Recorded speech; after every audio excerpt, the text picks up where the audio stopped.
Sir,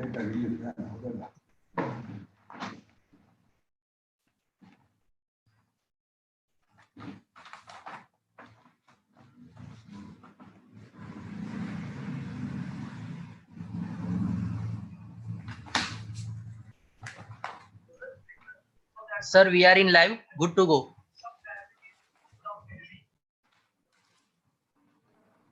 So, sir, unmute your audio, please. Sir, your mic is muted. Unmute it, sir. Sir, unmute your mic, Suhas, sir.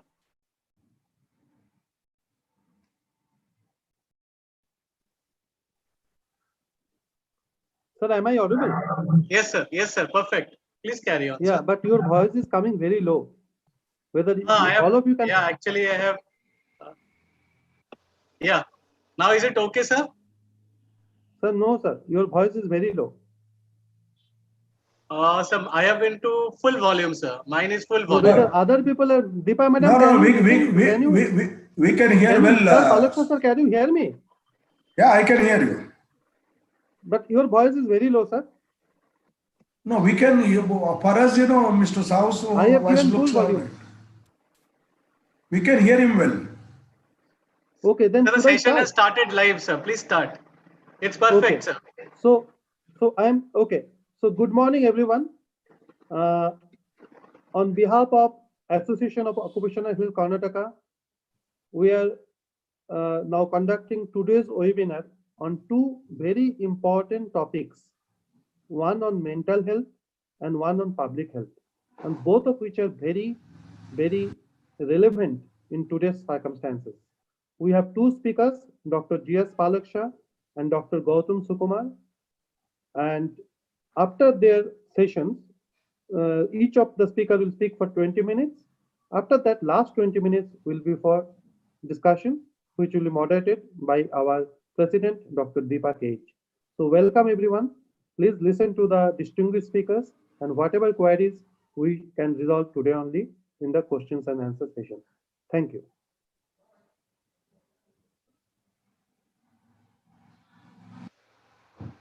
Not audible.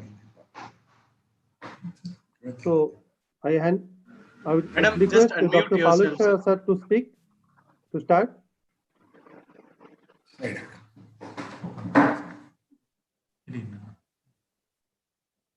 Sir, you can start now.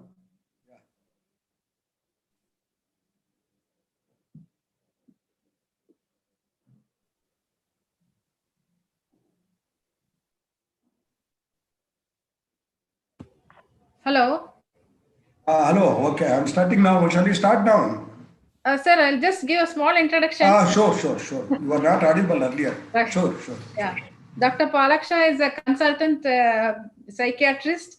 He is one of our senior most members of AOHK, our guru at HAL Hospital, mentor, guide.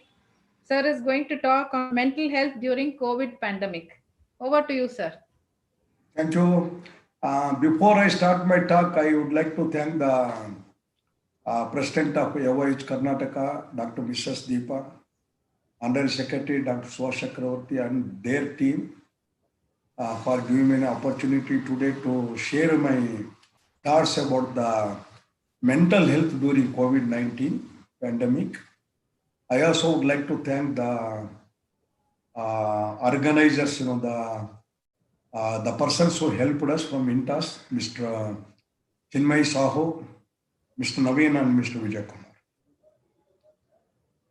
We all know that Wuhan city of China was the origin of coronavirus, which was first documented in December 2019. And the next month in India, it was considered as pandemic. And India has the largest number of confirmed cases in Asia today. And it is the second country in the world to have largest number of cases. COVID-19 has affected almost all the countries in the world today, almost all. The first lockdown was imposed in India in March 2020. There are 13% of positive cases in Karnataka today. But in Bangalore, 23% are positive cases. And so far, till today, more than 1 lakh have died in India due to coronavirus infection. As of today, there are more than 7 million cases, positive cases in India. Out of them, little more than 7 lakhs are in Karnataka only, so that we can make out the severity of this infection, where the treatment is not known, vaccines have not yet come, and that there is no specific treatment. Whatever treatment we are giving, they are all supportive treatment. And this Mrs. Corona Devi, very deadly lady, you can say Rakshasi. So she has caused many mental health problems among the people, both among educated and uneducated people. And many of the companies the employers have permitted their employees to work from home. These are the people who are working in IT/BT companies.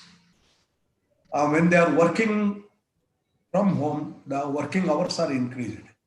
Whatever I have seen, the people, almost all of them have said that since there is no traveling time now, the same time their employers have asked them to work in the home. So a person has to work anywhere between 10 to 12 hours per day. And our home, where we sit in the home, the furnitures we use in our home are not manufactured ergonomically to sit comfortably, or at least with less discomfort, to work in the laptops.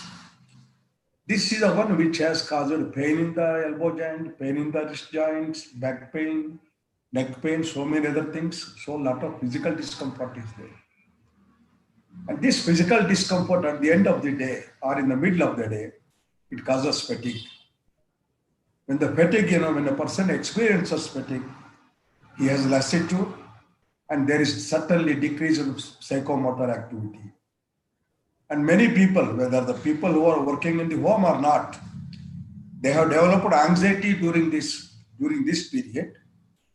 And by seeing the people who are working from the home, by seeing them becoming anxious, the homemakers who are not working from the home, they also become anxious. Shared anxiety, you can say. And many people are suffering from insomnia, nightmares, either nightmares directly, coronavirus coming in the dreams, or some horrifying animals coming in the stream. That means corona, or symbolically corona, may appear in their dreams, in their sleep. And there is easy irritability. Yesterday I had a patient who came, a couple who came. Both of them are working people, working couple. Fortunately, they are not yet having children. And they have stopped, they have dismissed the maid servant because they don't want to get infection from the maid servant. They have to wash the floor, they have to sweep the floor, they have to cook, they have to wash the vessels, they have to wash the clothes, everything. The wife is tremendously under pressure, and she has become more violent than the husband, more irritable. And every day there is fight which is going on. They came for counseling yesterday. And when there is easy irritability, it interferes with the quality and quantity of the work also, what they do. And many of them have become depressed. They suffer from sleeplessness. They fail to enjoy the pleasure of the day-to-day activities which they were enjoying earlier. Even though usually in typical depression there is weight loss, here almost all the people who are working from the home, including the children and also homemakers, they have gained weight because of lack of physical activity. And many people have got suicidal thoughts. And there is also increased use of alcohol and some of the other drugs, illicit drug use. And many of the people, these professional people, are half paid. That is, there is decrease in the reduction in the by 50% reduction in the salary they are getting. So there is insufficient salary. Some have lost their job. I read the newspaper that in Andhra Pradesh, many advocates were selling vegetables. I have seen a MSc graduate who came to me that he has become tea seller now. And many people have lost the job. Yesterday I read the newspaper, Times of India. A person who was working as a receptionist in a company, he lost the job because of Corona period. and he has become a drug peddler. He has started peddling, selling ganja to the people. Poor fellow was arrested yesterday. And there is change of job and loss of job. And all these things, they interfere with the interpersonal relationship problem.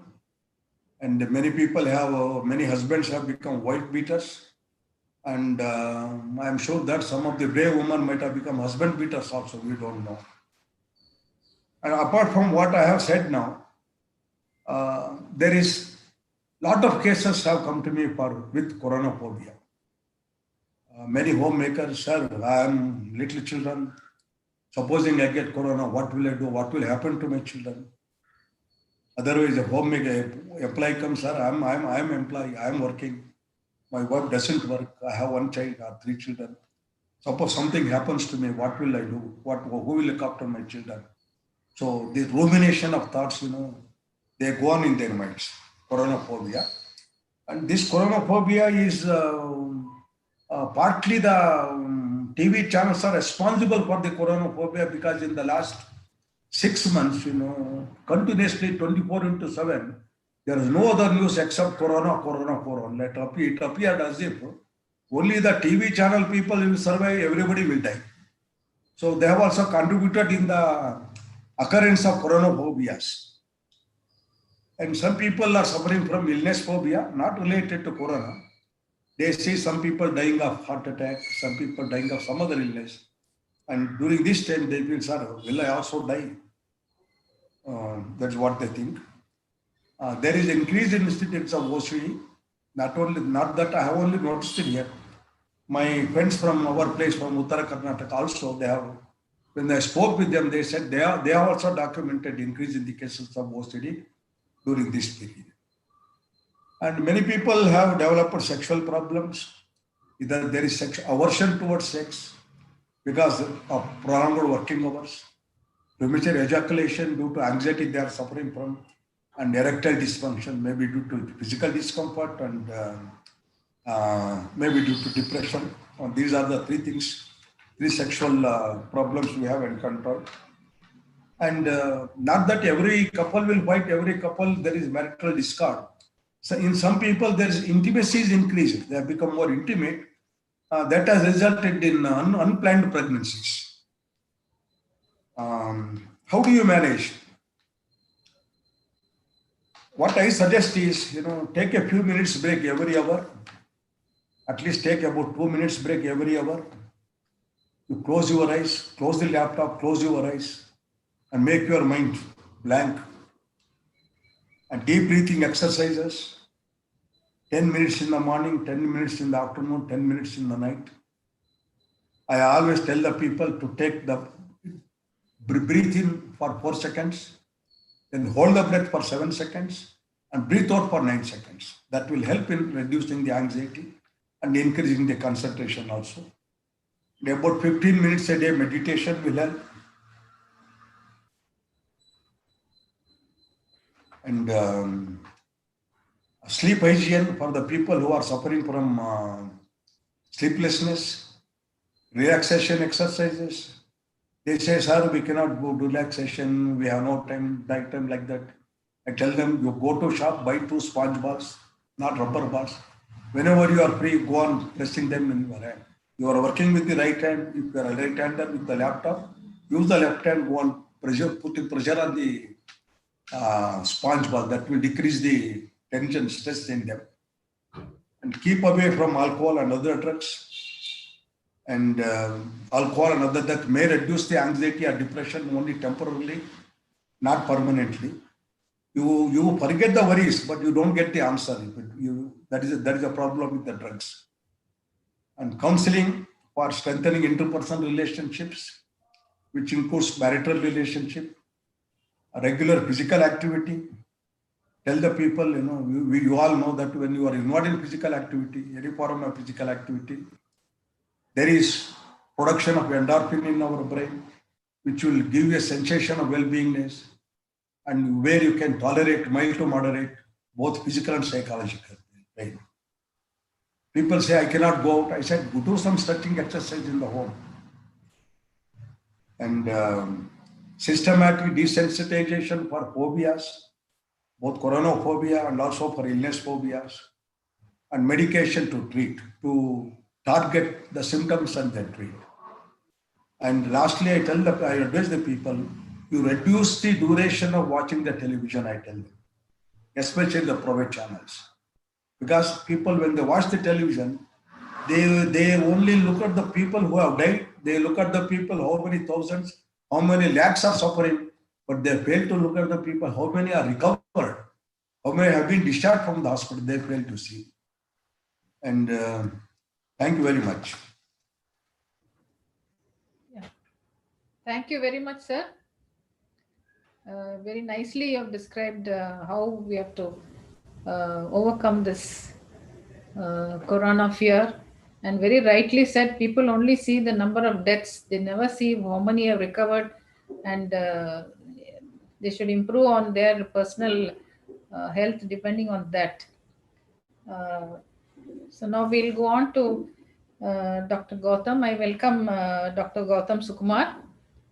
He is the Associate Professor of Epidemiology, Center for Public Health, NIMHANS, and he will be speaking on COVID-19 surveillance and monitoring, a pilot experience. Over to you, Dr. Sukumar. Thank you, madam.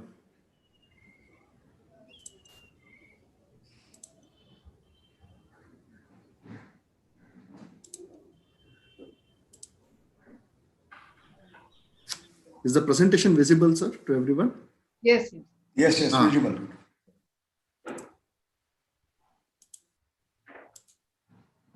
Okay, good morning.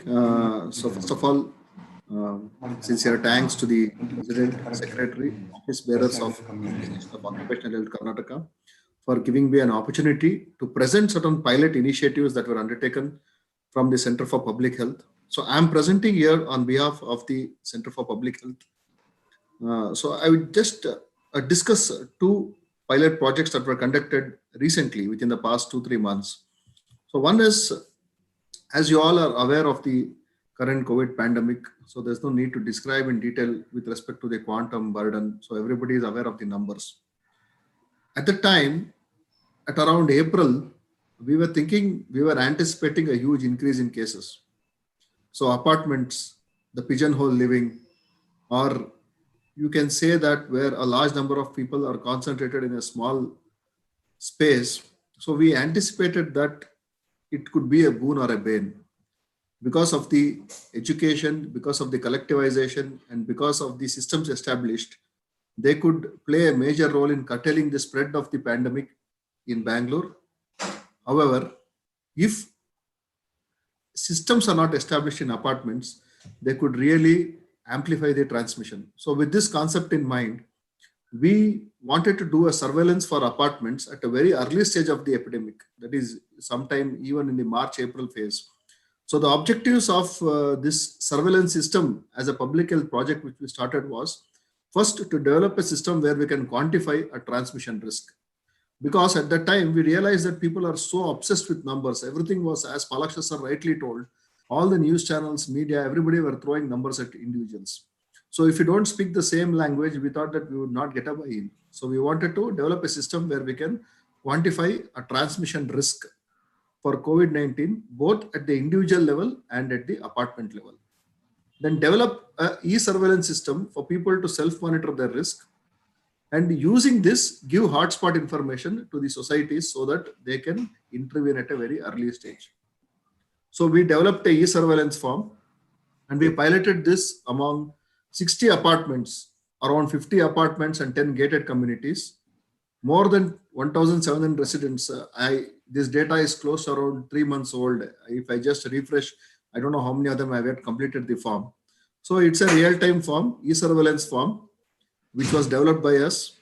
And this was given to the individual, a link was sent to individual resident. And we are not collecting any personal sensitive information like name, email ID.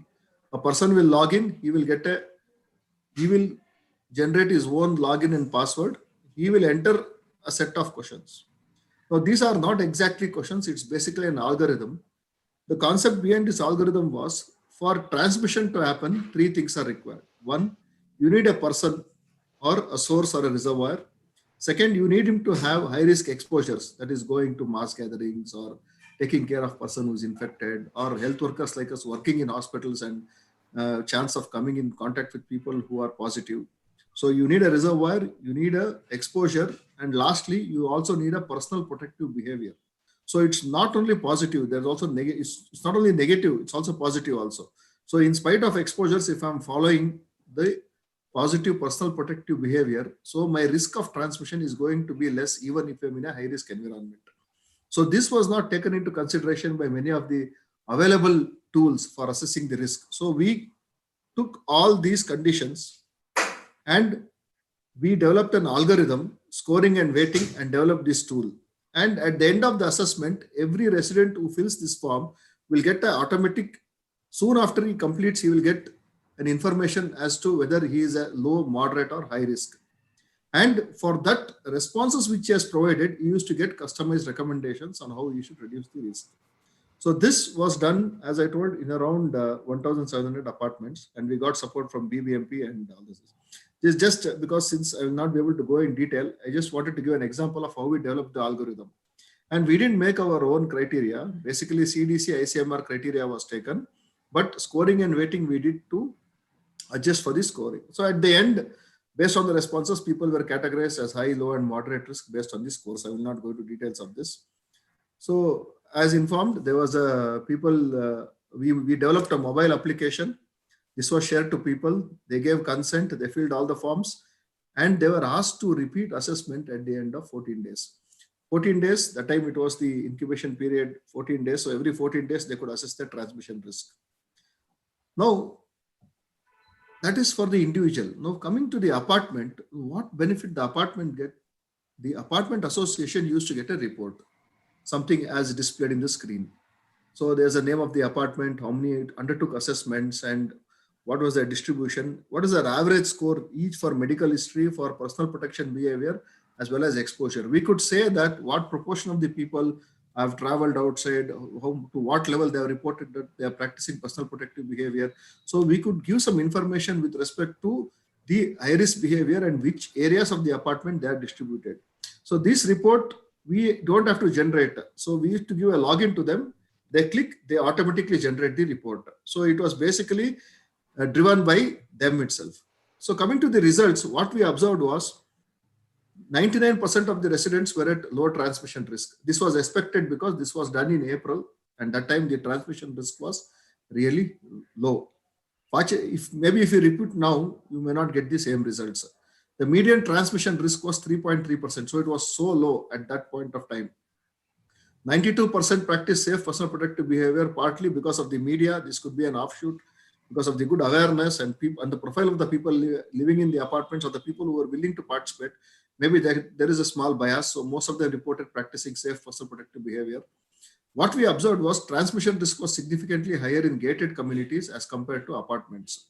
And the reasons maybe the societies are not as active as compared to apartments. We are not, because we didn't actually try to find the reasons as to why the transmission risk is high or low. The purpose of the project was to find out what is the transmission risk. And most of them told it was useful. The limitations has, you need certain motivation. It is self-reporting form. So you actually have no control as to whether they're reporting the truth and there is a social desirability always attributed in surveys like this. People tend to report things which are favorable or what the society feels is right. Nevertheless, it was a pilot attempt, and the BBMP was also supportive. The Bangalore Apartment Federation and the Force GW, that is a consortium of all the apartments in Whitefield, they were all very forthcoming and they were very interested. Unfortunately, we were not able to push it up to a state level because at the time when we finished this study and then when we met the health officials, they were of the opinion that there are too many apps moving around. So we cannot ask people we cannot endorse it or give it and say that you need to use this for monitoring. And people are already fed up of, there was Arogya Setu was there and so many other apps were there and they didn't want to replicate, and we really respected their decision. But now we feel that maybe this could have been useful if it is used at this stage, because with so much infection rates have increased. Second important project which we piloted at that time, we just completed now. We are this report is going to be submitted this week to the Department of Health and Family Welfare. Was a lot of COVID-related activities is being done by the government, non-government, private facilities, civil societies, everyone. But as of now, the district is a unit of implementation of all health programs in the state or even in the country. So there is no district level method for assessing the preparedness and performance. So people are doing work, but there are no indicators to measure their performance or preparedness. Both are important. Performance, whether they're doing what they're supposed to do in the right manner. Preparedness, is this health system prepared to manage the surge of cases? So with this objective, we developed, we conducted, in fact, this is the first study in the country.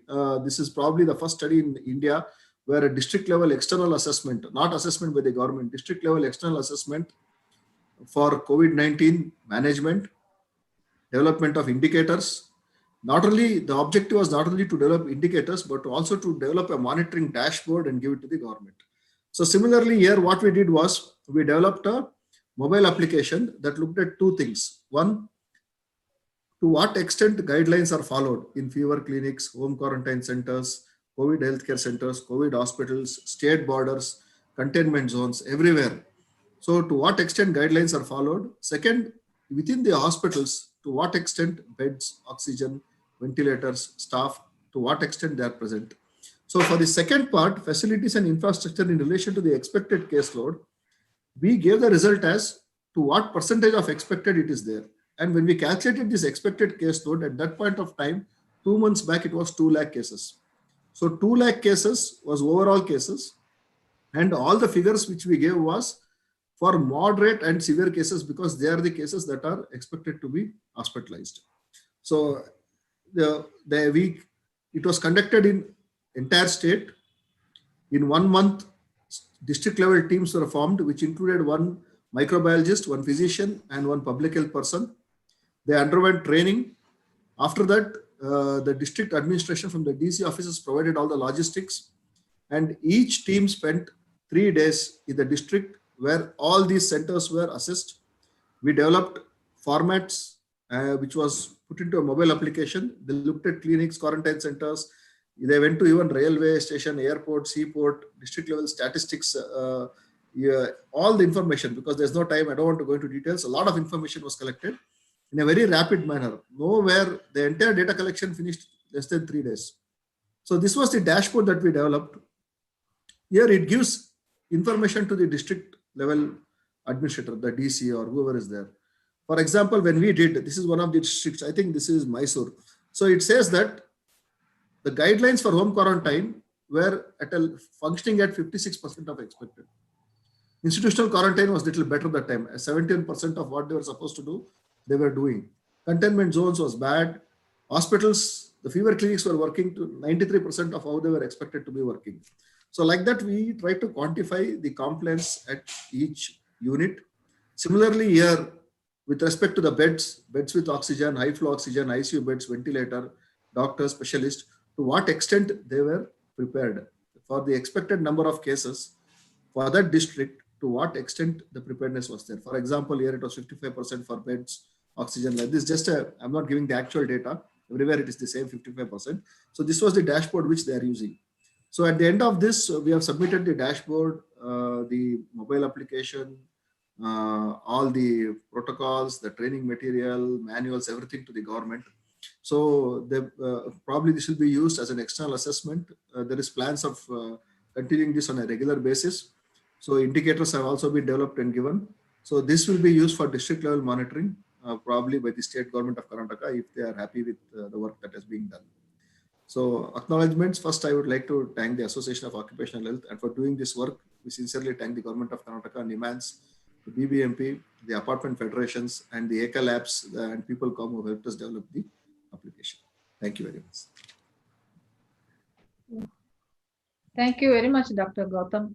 You have given us a very good insight into what is the preparedness and work which is going on in the state of our state, which we hardly come to know, because what is shown in the TV, that is all information everybody has. So what is the functional compliance and things like that. Very informative slide, and it's an encouragement for the youngsters also. I feel that all of them should take up some sort of a small pilot study, because all of us are doing some work, but we are not compiling it and putting it in a proper way. This is a good inspiration for all of us to do that. So now I hand over to Mr. Chaitanya, who will be reading out the questions, and Palaksha sir and Gautam. Okay. Sir, the first question is from Mr. MSC Thotadappa. He asks, since 6 months I have stayed at home without going outside for any programs. I am 75 years old, and sometimes I'm thinking our lives are national waste for what we should live in this bad situation. Even if we got any COVID problems, we can't expect any help from government, and sometimes I think about committing suicide because I am not having any income. Uh, but I need about rupees 2,000 per month, which I am not getting as senior citizen pension. Also, many times my consciousness gets agitated to ask from my sons. Even if I am ready to work to earn to have my personal expenses, I can't get it because I don't get a job. So please give solution for my problems. Yeah, shall I answer? Okay. Mr. Tordappa, the lack of adequate social support today is well known to everybody. Whether it is an adult or school children or college children, there is no adequate social support we enjoy. This only, you must know one thing, we are in a temporary phase. This is going to improve, not that it is a permanent life for us.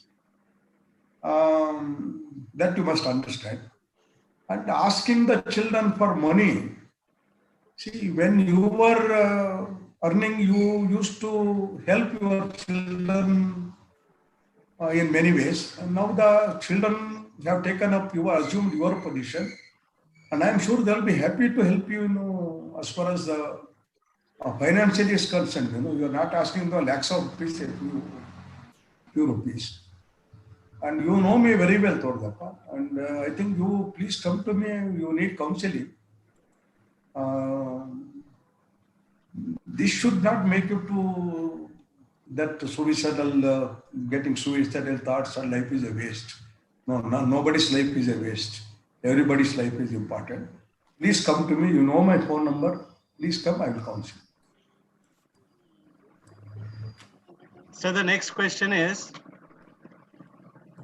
says from Dr. Suhas Chakravarti, to you only.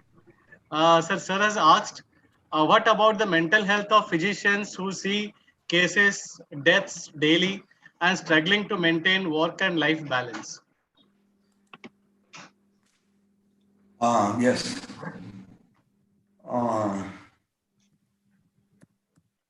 Yes, they are the people who suffer worst. People like Dr. Gautam and myself, our specialities. Fortunately, we have taken up such specialities, where we don't come in contact with the critically ill people or corona positive people. Not to that extent. Yes, they suffer, and I feel that they should also have some time offs. They should take time off. Just like I told the other people, yes, they must be allowed, permitted to at least speak with the people, their family members. They too need counseling. I think SWAS can help, your counseling your colleagues to work with a stable mind during this critical period.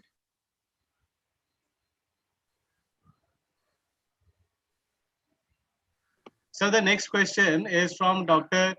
G.S. Sarvamangala. He says, which is making people more anxious, the virus or the media? I feel anxious about catching the virus or transmitting it to a loved one? What can I do? Yeah, I already explained, Sarvamangala, madam, that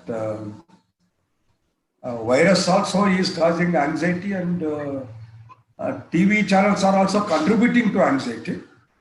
And one more thing you have forgotten is the gossip among the people, which is also contributory. People say, oh, he died, she died, he was young, he died. One should not be anxious. I tell the people who come with coronaphobia and other problems, don't be scared of coronavirus. But you be careful about that. That's what I say. You follow the methodology which have been postulated by the experts, like sanitizing and everything. Don't be scared, but you careful. Be careful. Right. Thank you, sir. So the next question is from Dr. Y. Nagarajan. He asks, in our practice, we see a lot of women with anxiety and OCD due to fear of COVID. What medicine can be given for short time? And do we have to increase anti-anxiety and antidepressants after COVID recovery? Sir, Dr. Y. Nagarajan was my senior, in HL hospital. And before I became a psychiatrist, I was an anesthetist, unqualified anesthetist. And he was my teacher in anesthesia. Thank you, sir. Good morning to you. Sir, as far as anxiety is concerned, your first question I will answer. Anxiety is concerned. If these relaxation exercises, yoga, and deep breathing exercises are sufficient to bring down the anxiety in mild cases of anxiety, and to some extent in some cases of moderate anxiety.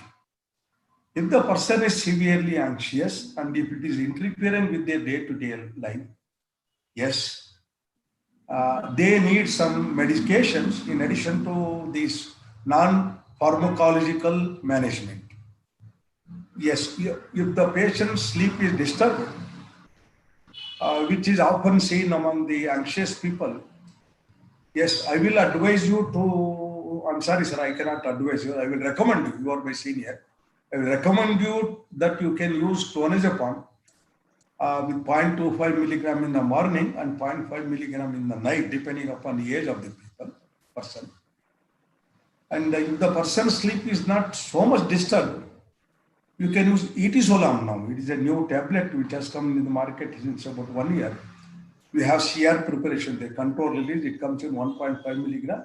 You can use it as a single dose in the night preferably because it causes sedation, which is helpful for the people. And it will take care, 24 hours it will take care of the anxiety. That is a one.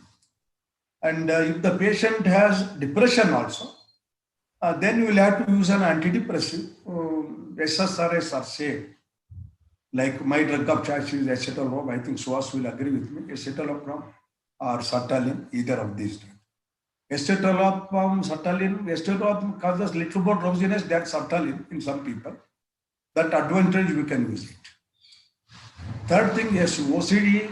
Yes, OCD is SSRIs again drug of choice. And if the people are suffering from insomnia, you can use tricyclic antidepressant, clomipramine also. Now, as far as the duration of treatment is concerned, sir, it is same to that of what we use generally. That means you'll have to use the same dose with which you have controlled the people of anxiety and this OCD.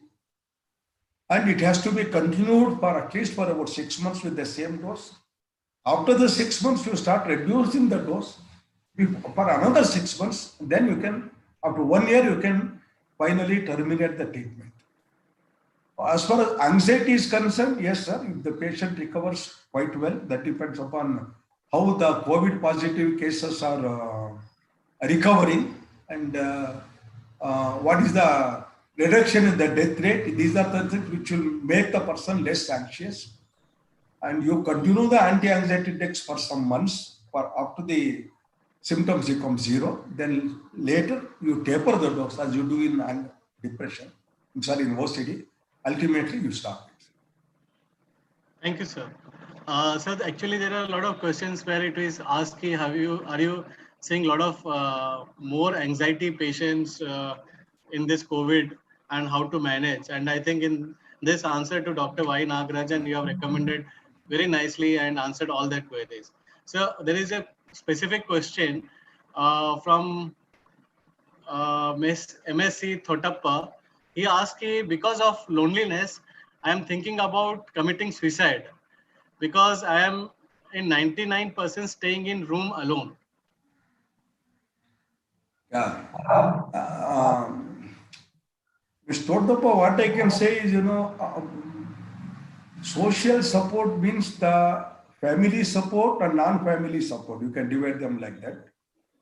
Family is also a unit of society. You please make friendship with the persons of your age. Spend the time, maintain the distance, mask and others. Spend the time with them. You can go for walk when less number of people are walking. I go for walk every day. And then you make friendship, you speak with the people, because the isolation, social withdrawal, so that will make a person's depression worse. So you please enjoy the maximum social support. Thank you, sir. So this is a question from Dr. Kurupati Ramappa. He asks you, Dr. Palaka, please analyze your opinion and provide some advice for mental health of the young generation who are addicted to technology, especially mobile phone and computers. Sir, I think, see, this question is not relevant to present day talk. Not relevant. However, I can say that the education has to be first, preferably the education has to be given to the parents of the people, children who are using these electronic gadgets. Earlier, when our children were young, we used to show moon and we used to show birds, tree, look, idu nodu, then we used to feed them. Now people are not going out. Forget about non-corona time also, children were not going out. So their best friend was a mobile phone. They say, oh, you take a mobile, you work. Many people who come to me, they have children. I ask the patients, can your child sit alone outside? No problem. So how do you say, sir, I give my child mobile. That is a present scenario. And yes, there is I think, there is a separate department in NIMHANS now, to manage such cases. You can take that advice. I'm not so expert in this latest addiction. Anyway, I have seen some people who suffer with sleeplessness. They go on using television till 2 a.m. in the morning. When 2 a.m., I tell them, it causes so many problems like giddiness, and in experimental animals, brain tumors, and obesity because of lack of physical activity, and inadequate socialization.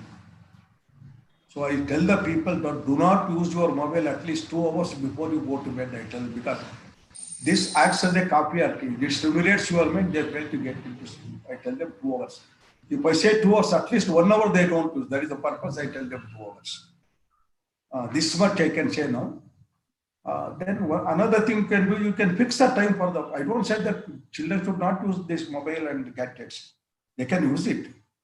It is better to tell them, look, daily half an hour is fixed for this. You have to go out and play the games. You must play the games 1 hour. 5 to 6 game time. Come at 6:30. I will give you half an hour to watch this gadgets. Half an hour we are going to close it. So once parents should be strict. Thank you, sir. Thank you so much. So the last question from Mr. M.V. Srinivasan. He asked, basically human being is a social being, and especially in India, we are used to meet in many social functions. Many patients are expressing this and going for anxiety and depression because they are not able to attend any social functions. And how we regain this and how faster?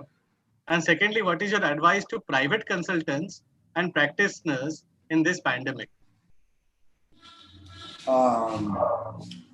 Yeah, Dr. Srinivasan, the anxiety, how soon they recover, that depends upon the mental set of the people, the sufferer, I can say.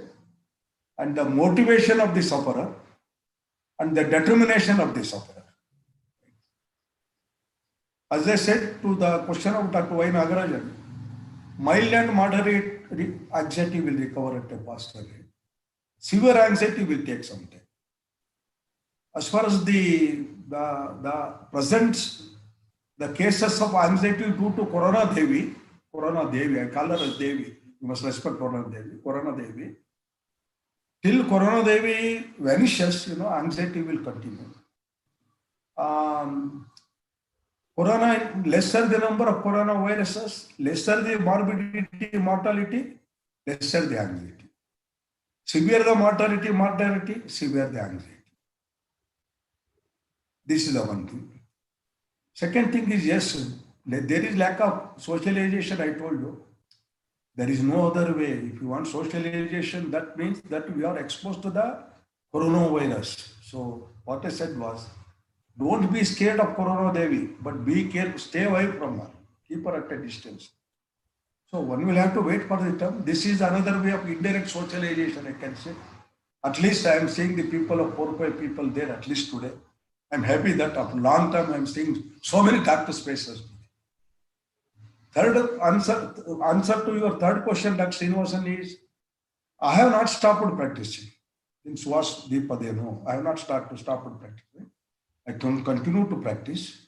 Maybe you are seeing more infective cases, but I am seeing more of clean cases. So I wear mask, I wear the shield over the mask. This is the shield, I wear the shield also. Then I cannot, there is a partition in the table in front of that. Where I sit here, the people will sit, 2 chairs are there, they sit on the other side of the partition. Distance is maintained. As soon as they come, either I use the this thermometer. I told them, don't be scared. This looks like a mini machine gun, but this is not a machine gun. Or I use the oximeter. I have both. Then I give the sanitizer. I tell them, this is the Corona Devi Tirtha. I tell them, I call it as Corona Devi Tirtha. Use it. I use it. And after they go over, some people, I have hired some people come and sanitize my clinic, often. Or I have sanitizer spray, I spray with it. I think this is all you can follow. Right, sir. Thank you so much. I think we have ended up with the questions. Before we stop, I would like to tell Deepa and Suhas both that you have invited 2 speakers today, Dr. Gautam and myself, which have one thing in common. Yes, sir. That I told Suhas first day itself. But he has plenty inside. I have nothing inside. No, I thank you both so much for starting this endeavor, because we thought that too long we have been hibernation. So we should social interaction, as you said, is important. So we should start these sessions. So thank you both very much for the very excellent presentations which we had, and I hope all of us who have joined have a lot of learnings. Suhas wants to say something. After that, we'll tell Dr. Srinivas to give the vote of thanks. Suhas? Yeah. So, I have one question for Dr. Gautam Sukumar. Sir. Yeah. See, I am little surprised. You tried to explain it though, that why the infectivity rate is little more in the gated communities compared to the apartments. Because our general feeling is that it will be more in the apartment compared to the gated communities, because of the, gated communities usually have a distance between the 2 houses. So did you try to look into that? And my second question is that 8% who did not take any safety precautions, did you try to analyze this, or why they are not taking? What is the barrier? These 2 questions. Yes, not as a part of the study, but after we got the results, we conducted a small discussions with everyone, and we have the following hypothesis on why it could be like this.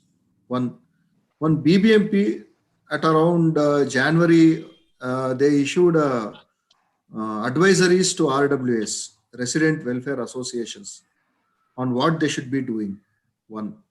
Second, the apartment associations in general are more proactive compared to associations in gated communities. So they put systems in place very fast. They didn't allow vendors, outsiders. Then they started sanitization, lift cleaning, enclosed places, amenity stopping. All those things were rapidly or in a quick manner implemented in many of these resident welfare associations, because already in the back of the mind, they believed that apartments, many people are staying close by and we are all in close proximity with each other. There is more interaction. So they got awareness at a faster rate and they started implementing at a faster rate. Whereas many of the gated communities, they were just like any other localities in Bangalore. I mean, they didn't really perceive the risk, and the outsiders and the vendors and the contact between people to people interaction was not decreased to a great extent, maybe. But even then, the transmission risk, even in both residential societies as well as the apartment welfare associations, was very, very low at that time. Not the occurrence of cases. We quantified transmission risk, not the occurrence of cases. When we did this study, there were only 5 cases in apartments in entire BBMP area. 5 positive cases in entire BBMP area, only 5 cases were reported. Now it's a different picture. They could have actually done this on a regular basis and cut even before the transmission increases, or in apartments where transmission was higher, they could have done something. So I think maybe partly that could be one of the answers to the question which you have raised. So I cannot really provide an evidence-based answer to that because we have not gone into a systematic inquiry into causes for why it was high in gated communities vis-a-vis compared to apartments. So these are some hypotheses which we gave. Thank you. Yes. Dr. Srinivas? Madam, Dr. Srinivas is not in this link. He's not there? No, sir. No, madam. Okay, then Suhas, you can only vote. Yeah, I can only do.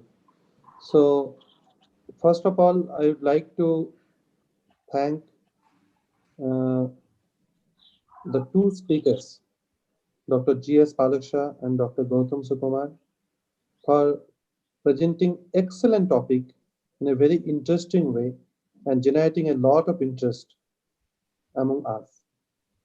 Thank you, sir. Thank you, Dr. Palaksha, and thank you, Dr. Sukumar. I also thank our president, Dr. Deepak H, for moderating the session, and so that the session has been done in a very smooth way without an interruption, and it was a lively discussion. I thank all the participants. Without you, I mean, this is meaningless. So the purpose is that, like, from Association of Occupational Health Karnataka and Dr. Deepak H, our president, we have been discussing for last 1 or 2 months only that we need to do it. Just because of some personal things, our personal responsibilities, we have not been able to do, but henceforth we will try to do it almost like every month, and we will try to bring about new topics. So for all the participants, your participation is very important. Your participation will motivate us and encourage us, so that the message, ultimately what we want, the message should be spread across communities so that it benefits the patients, benefits the general people. I also thank the organizer, like the Intus Pharmaceuticals, who have arranged this and helped us in taking care of the technical part. I thank everyone whose name I might have missed on behalf of Association of Occupational Health Karnataka. Thank you all. Thank you very much. Suhas, 1 minute. Mr. Chinmay Sahu may be wanting to tell something, ask him.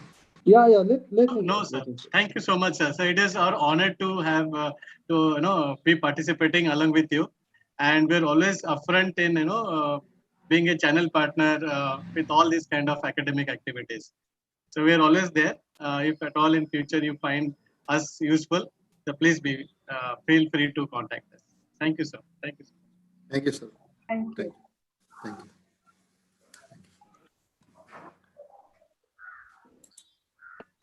We'll close it, sir. We'll close. Yes. Thank you, madam. Thank you. Have a wishing everybody, Dr. Palaska, Dr. Subhas, and Thank ma'am also. Have a wonderful day today, sir. And we are going off. Have a safe day. Thank you, sir. चैतल, हम live session को बंद कर देते हैं. Okay, sir. Okay. Chaitanya,